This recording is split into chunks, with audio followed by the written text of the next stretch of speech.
It's Thursday, September 12. This is the news on PBCJ. I am Simone Absalom.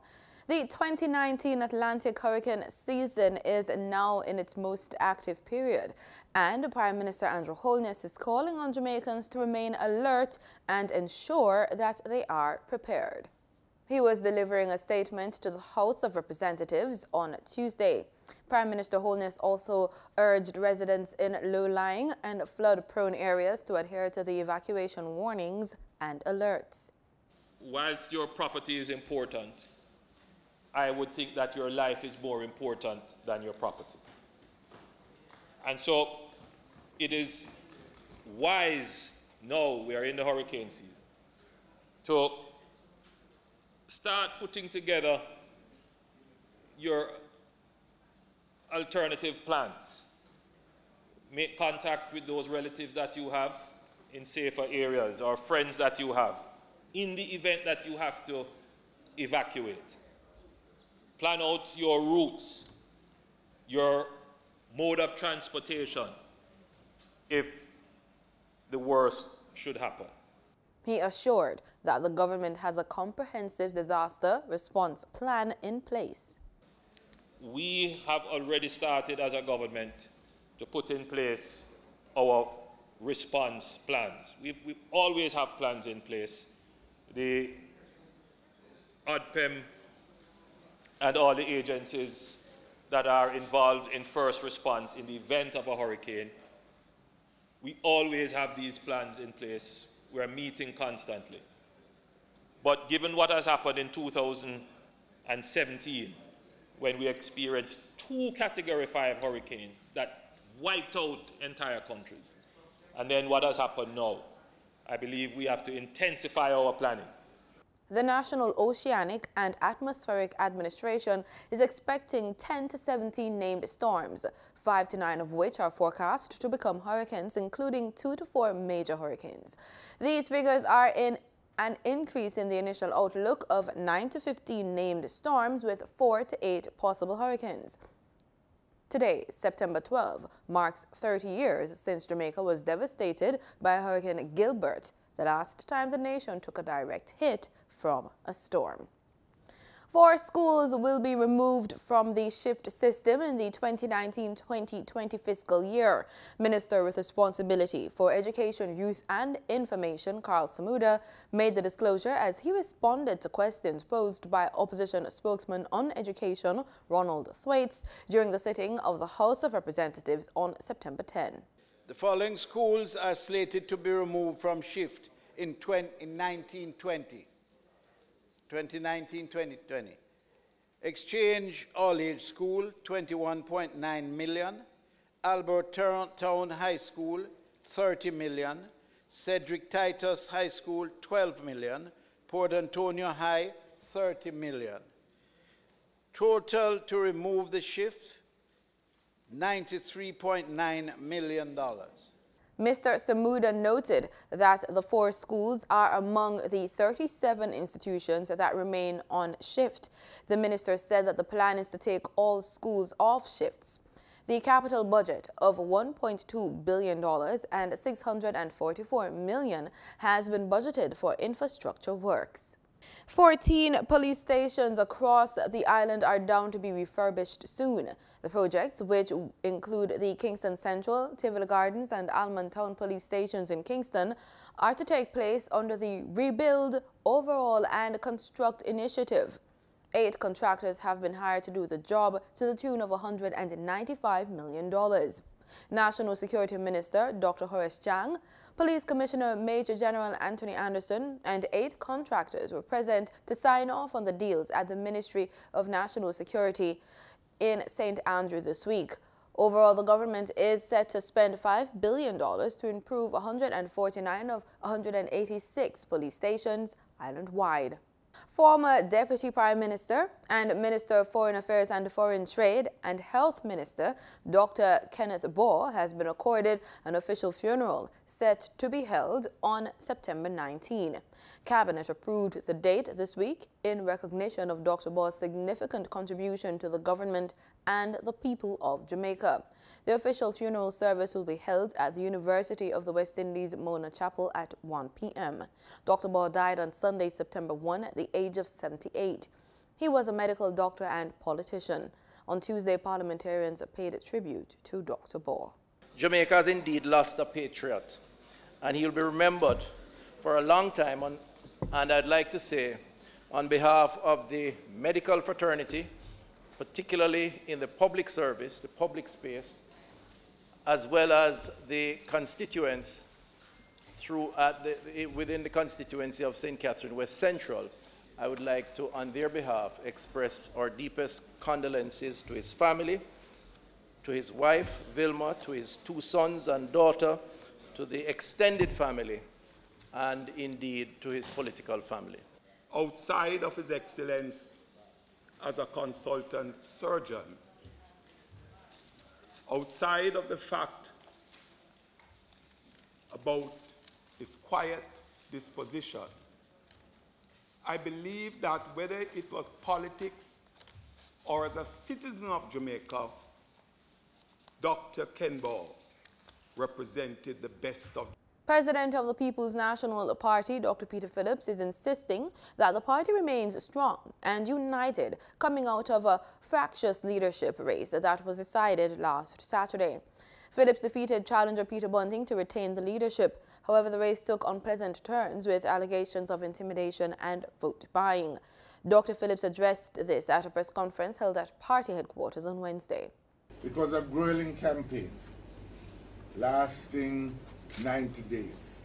It was not perfect, and many utterances were certainly cause for hurt and cause for concern. There were also reported breaches of the party's code of conduct. We will deal with these according to the rules of the party. The PNP president also dismissed claims that the party was far from united. Comrade Bunting and myself held a first meeting together, one-on-one yesterday, in which we discussed a number of issues, and we both reaffirmed our commitment to cooperate fully for the success of the People's National Party. We also arrived at some general agreements as to the way forward. First of all, that we will be dismantling the campaign teams, and each team is being dismantled. That each of us will name a team from our respective campaigns, led by the respective campaign managers, that will meet within the next week and begin to resolve any issues which might arise which could potentially cause conflict. Dr. Phillips became president by acclamation some 2 years ago. 189 cleanup sites have been earmarked across the island for International Coastal Cleanup Day Jamaica 2019 on Saturday, September 21. The Jamaica Environment Trust says that cleanup have been registered in every major coastal town across the island this year, including Kingston, Portmore, and Montego Bay. JET has said it has registered over 10,000 volunteers for this year's island-wide cleanup. The annual International Coastal Cleanup Day is funded this year by the Tourism Enhancement Fund, Recycling Partners of Jamaica Limited, Protex, and the Jamaica Public Service Foundation. In other news, civil servants are pushing for paternity leave in Jamaica.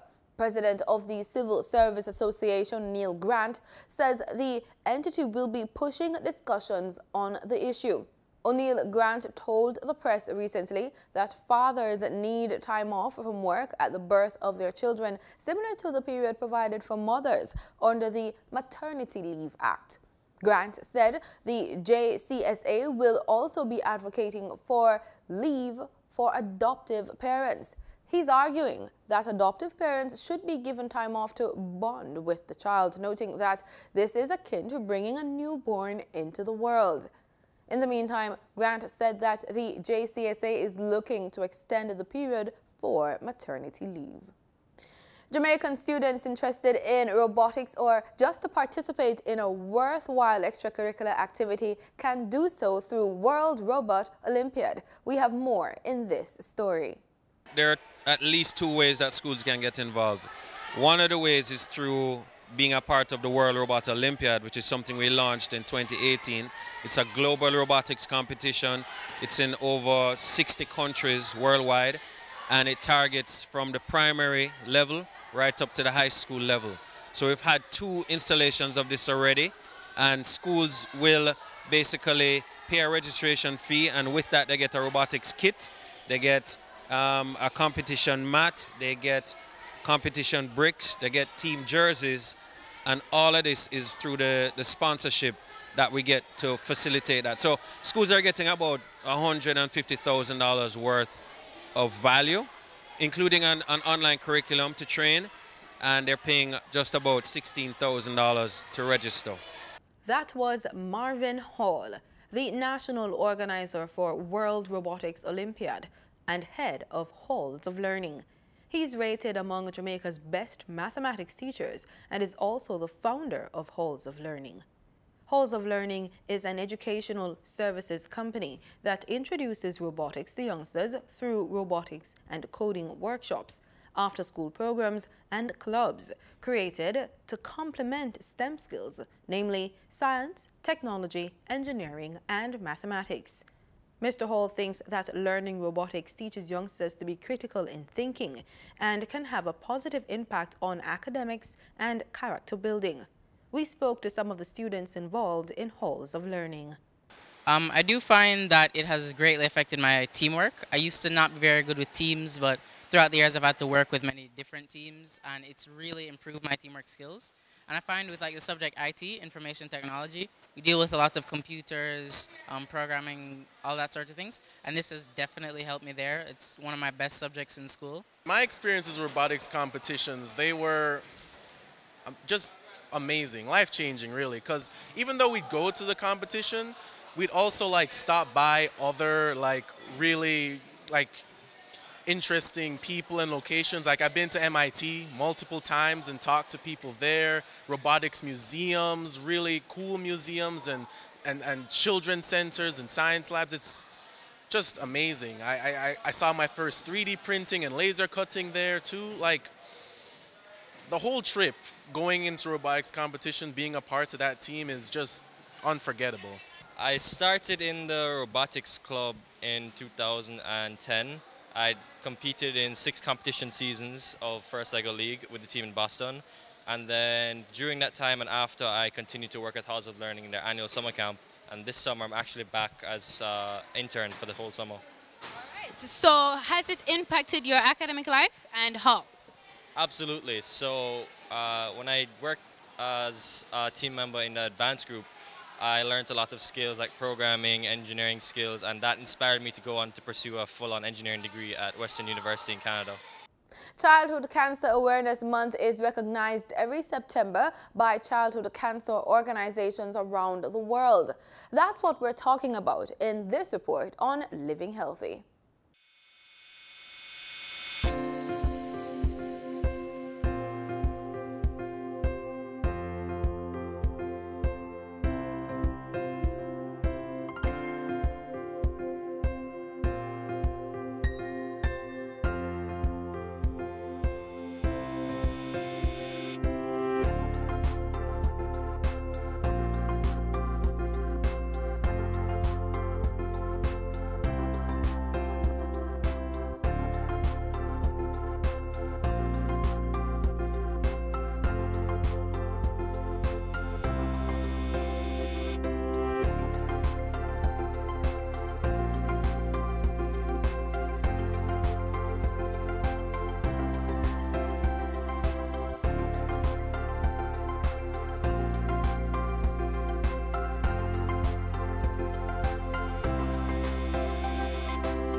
one of the leading causes of death in children under 14 years of age. Now, researchers have made great strides in the fight against pediatric cancer, which offers hope that one day there will be a cure. Even so, we should all learn about cancer, especially when it comes to how it affects our nation's future leaders. Pediatric oncologist Dr. Michelle Reese-Mills from the University Hospital of the West Indies is here to educate us. Welcome, welcome, welcome, Doctor. Thank you so much. This is my pleasure and privilege to be here, Simone. First of all, who is a pediatric oncologist? A pediatric oncologist is a doctor who specializes in the care of children who have been diagnosed with cancer. And what is the most common age where most childhood cancer concern? Well, we diagnose any child that's under the age of 15 years of age, let's say, in terms of calling that childhood cancer. The most common age group that we find is between the ages of 3 and 9 years of age, but it affects all ages. What's the most common type or types of cancer? So across the different ages, you find that the blood cancer, leukemia, tends to be the most common. And that's both for international or first-row centers as well as locally. Do the symptoms come specific to the type of cancer? So sometimes there's an overlap, but because when we talk about childhood or pediatric cancer, it encompasses a wide range or different numbers of different types of cancers, you're going to see different symptoms. So a child that's diagnosed with, say, the most common type, as we mentioned, the blood cancer, leukemia, you might find that these children look pale, they lack energy. You may find that there's evidence of bleeding. They're going to complain of pain in their bones, sometimes pain in their joints. And the important thing about that particular diagnosis is that, you know, the symptoms, they don't stop or they don't go away. So a lot of the times you find that pediatric cancers will actually mimic or look like other childhood illnesses, and therefore sometimes it's the duration that's the tip-off. If a child has a brain tumor, then they're going to complain of headaches. You might find that they're not walking as well as before. They're not writing as they were in school. They may have memory issues. They may have seizures. A child with a cancer in the tummy may have abdominal fullness. You might just notice the belly is just suddenly actually getting really big. They may complain of abdominal pain. They may have, you know, blood in the urine. So there are different symptoms depending on where the cancer is. Can a child be born with cancer? Very rarely, I guess that's possible. It is not something that I have seen, but the thing is, when you think about childhood cancer versus adult cancers, we know that a lot of the times it's related to genetic or chromosomal changes, and so it can happen very fast. And so not impossible for it to happen, but not very common. You mentioned that leukemia is the most common type of cancer for childhood cancer. What is the treatment like? So the treatment is basically the use of chemotherapy. So luckily it is the most common, and in terms of how we actually treat it, when we talk about chemotherapy, we talk about giving drugs through an IV generally, and involving a lot of tablets. So it makes it easier for it to treat in our setting, because a lot of the other types of cancers, the treatment is more complicated. Rarely a child with leukemia may have to get radiation therapy, but for a lot of the other cancers, then it's surgery, chemotherapy, and radiotherapy in terms of different modes. Are the treatment options limited by age? So yes, it's very dependent on the age of the child, especially if they're under 3 years of age. All right. Certainly, getting treated for any form of cancer can be challenging on the human body and on the family surrounding that child. What kind of support does the hospital give to their patient and the family unit? So really, I can only comment on the University Hospital of the West Indies because that's where I work. So we recognize that there are many different issues that can happen once this diagnosis has occurred. We emphasize a lot in terms of psychosocial issues. So we have a grief counselor who is present on site, who will check in with the families from time to time. Nutrition is also another factor. So we recognize that sometimes you find the nutritional issues will come up, so they look very wasted at diagnosis. And once you start the treatment, it may also get worse. And so we monitor that very closely daily. We put in more support in terms of having a nutritionist who's actually available. The nurses we have trained nurses as well. And so just in terms of actually doing procedures on children, and they know just how to keep their spirits up. So it's very multidisciplinary team management that we try to do. So you try to keep the morale up. The morale. We do, very important. Do you have any tips for the parents in terms of what they feed their children when the child is still getting back to their normal life, when they get out of hospital? I'm imagining that some children might, have loss of appetite. It's a traumatic experience, or you'd have to change the diet of the child to ensure that the child continues on a healthy lifestyle. What tip do you have as a pediatrician? Well, I think you've hit the nail on the head in terms of saying this healthy approach. So looking at, so I just want to backtrack a little. So nutrition during treatment is very important as well, meaning that we know that their immunity is compromised, or it's not as good as when they are off treatment. And therefore paying attention again, we usually emphasize that they, no raw vegetables.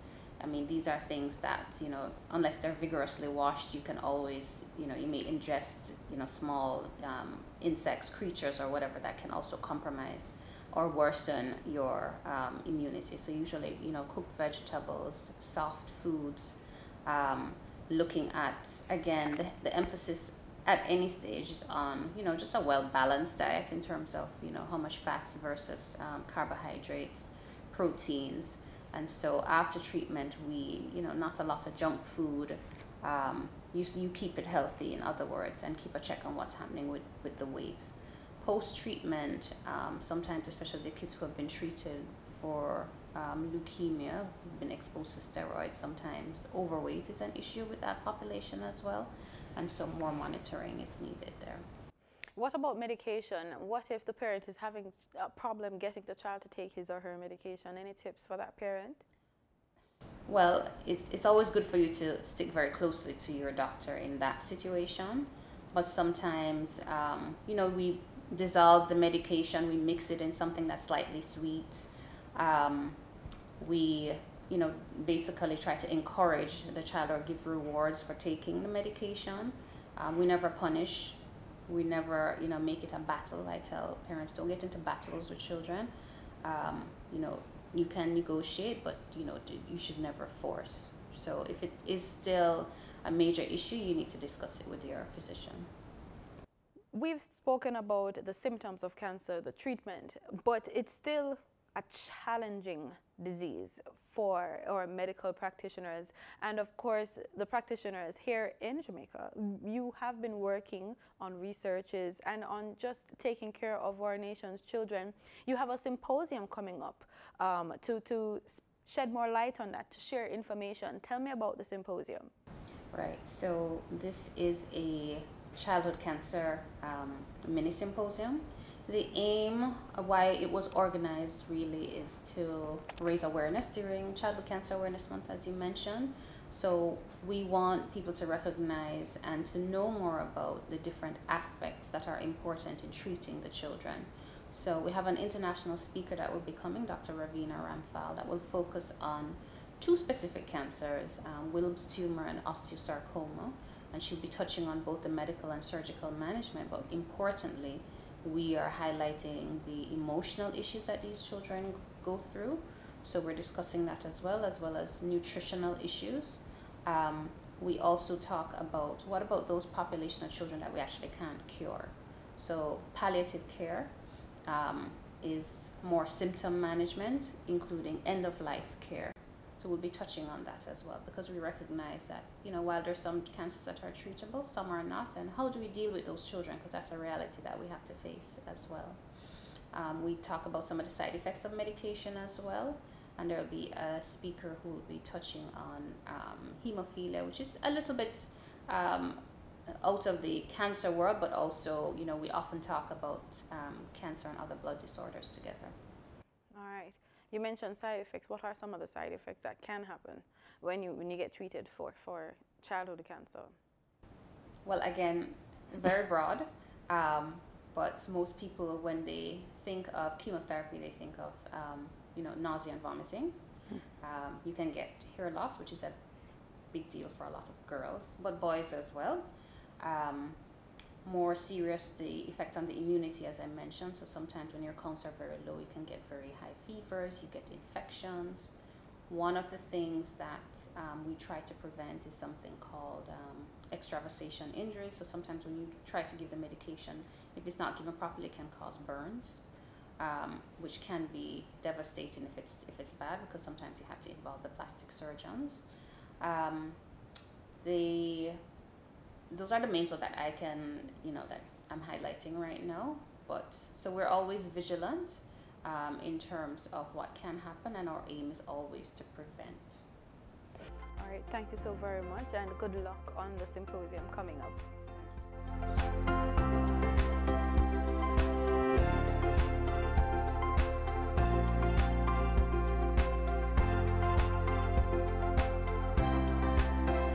Motorists should see an increase at the pumps in the price of gasoline and diesel effective Thursday, September 12. That's according to the latest ex-refinery costs from Pbcj. 87 and 90 octane gasoline will be sold for $129.05 and $131.89 per liter, respectively, up by 7 cents each. Automotive diesel fuel will be sold for $135.82 per liter, following an increase of $2.27. While ultra-low sulfur diesel is up by $2.83 and will be sold for $141.02 per liter. Meanwhile, kerosene increased in price by $1.57 and will be sold for $114.07 per liter. Propane liquid petroleum will be sold for $41.06 per liter, up by 93 cents. And butane liquid petroleum will be sold for $44.86 per liter, after an increase of 88 cents. Remember, marketing companies and retailers will add their respective markup to these prices. The US dollar on Wednesday, September 11, ended trading at Jamaican $137.87, down by 23 cents. That's according to the Bank of Jamaica's daily foreign exchange trading summary. The summary also indicated that the Canadian dollar ended trading at Jamaican $105.10, up from $103.95, while the British pound sterling ended trading at Jamaican $170.11, up from $170. In regional news, the Bahamas government said Wednesday there are 2,500 people on its list of those missing after Hurricane Dorian. But the names have yet to be checked against the rosters of people evacuated from the devastated islands or staying in shelters. Carl Smith, a spokesperson for the country's emergency management agency, said he expects the list to shrink as it is checked. More than a week after Dorian smashed thousands of homes on the country's Grand Bahama and Baugh Islands, the death toll stood at 50 and was expected to rise, with search and rescue crews still making their way through the ruins. While power has returned to much of Grand Bahama, Smith said the electrical infrastructure around Marsh Harbor, Bahama's largest city, was destroyed. President Donald Trump's administration doesn't plan at this time to invoke a special immigration status for Bahamians displaced by Hurricane Dorian who are already in the United States. That's according to an official familiar with the matter. The official, speaking Wednesday on condition of anonymity, said that the U.S. continues to support the recovery effort with aid and services. The revelation comes 2 days after Acting Commissioner of the U.S. Customs and Border Protection, Mark Morgan, endorsed the idea of giving displaced Bahamians so-called temporary protected status in the United States. Morgan said he thought it would be appropriate to grant the protected status following the storm, but he added he hadn't yet spoken with Mr. Trump or other members of the administration about it. In sports, sprinter Brianna Williams was provisionally named Jamaica's World Championship squad despite her anti-doping case being set to take place September 23 to September 25, ending just 2 days before the start of the global event in Doha, Qatar. This controversial selection was justified by President of the Jamaica Athletics Administrative Association, the J3As, Dr. Warren Blake, who said that Williams was being treated as if she were innocent until the outcome of the hearing. Should Williams miss out on selection, she will be replaced by Janelle Smith in the 100 meters. At the moment, the 17-year-old is down to compete in the 100 meters and is also a part of the 4x100 meters relay pool. Other notable selections to the team were that of quarter miler Nathan Allen as a reserve, sprint hurdler Omar McLeod, and middle distance runner Aisha Pratt-Lear. None of the three participated at the National Championships in June, which is part of the mandate for qualification for selection to the team. Track and Field's world governing body, the IAAF, on Wednesday ratified the world under-20 sprint hurdles record of 12.71 seconds done by Jamaica's Brittany Anderson. Anderson, the 2017 World Under-18 Championship, twice broke the world under-20 hurdles record at the Muttane Grand Prix in Finland on July 24. The 18-year-old Jamaican, who is young enough to be an under-20 athlete next year, clocked 12.79 in her heat before winning the final in 12.71. The previous world under-20 record of 12.84 seconds was set by Cuba's Luisca Lopez in Zagreb in 1987. And that's the news on PBCJ. Thank you so much for making it PBCJ. Remember, we are the people's station.